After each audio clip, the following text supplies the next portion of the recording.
ভিডিওতে দেখানো এই সিঁড়িটা এমন একটা সিঁড়ি যেখানে কোনো স্পষ্ট কারণ ছাড়াই সবাই হোঁচট খেয়ে পড়ে। একজন বাবা বলেন এই সিঁড়ির নিচে নাকি বেশ কয়েকটা মানুষের কঙ্কাল পোতা আছে, কিন্তু দুঃখের বিষয় হলো এটা আমাদের দেশের ভিডিও নয়, তাই এখানে কুসংস্কার না সায়েন্স কথা বলবে। আসলে চলার সময় আমাদের প্রতিটা পদক্ষেপ কনসিয়াসলি ওঠে না, এটা এক ধরনের প্যাটার্ন দিয়ে কাজ করে। আমরা যখন হাঁটি বা সিঁড়ি চড়ি আমাদের ব্রেন ধীরে ধীরে পায়ের মুভমেন্ট রেকর্ড করে। একই রাস্তায় হাঁটা, একই সিঁড়ি ওঠানামা, এই রিপিটেড কাজগুলোকে ব্রেন আর আমাদের নার্ভাস সিস্টেম একটা ফিক্সড ম্যাপিং বানিয়ে ফেলে। এরপর ব্রেন নিজে থেকেই পায়ের মাসেলসকে নির্দেশ দেয় নেক্সট স্টেপের জন্য ঠিক কতটা পা তুলতে হবে বা ঠিক কতটা দূরে পা রাখতে হবে। এই কারণেই আমরা সিঁড়ির দিকে না তাকিয়েও সিঁড়ি চড়তে পারি বা রাস্তার দিকে না দেখেও স্বাভাবিকভাবে হাঁটতে পারি। এই পুরো অটোমেটিক প্রক্রিয়াটাকে সায়েন্সের ভাষায় বলা হয় মাসেল মেমোরি।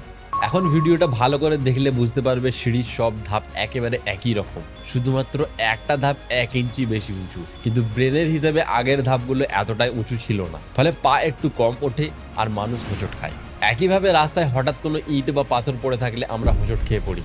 আর এই একই কারণে অ্যাস্ট্রোনটরা যখন স্পেস থেকে পৃথিবীতে ফিরে আসে তখন প্রথম দিকে ঠিকভাবে হাঁটতে পারে না, কারণ জিরো গ্র্যাভিটিতে তাদের শরীর নতুন মুভমেন্ট প্যাটার্ন শিখে ফেলে। তাই এবার থেকে কোথাও হোঁচট খেলে উল্টোপাল্টা না ভেবে পড়ে থাকা ইটটা সরিয়ে দিও, কারণ সবার ব্রেন এই একইভাবে কাজ করে। এরকমই আরো ইনফরমেটিভ ভিডিওর জন্য stay tune with the Bong নেটা।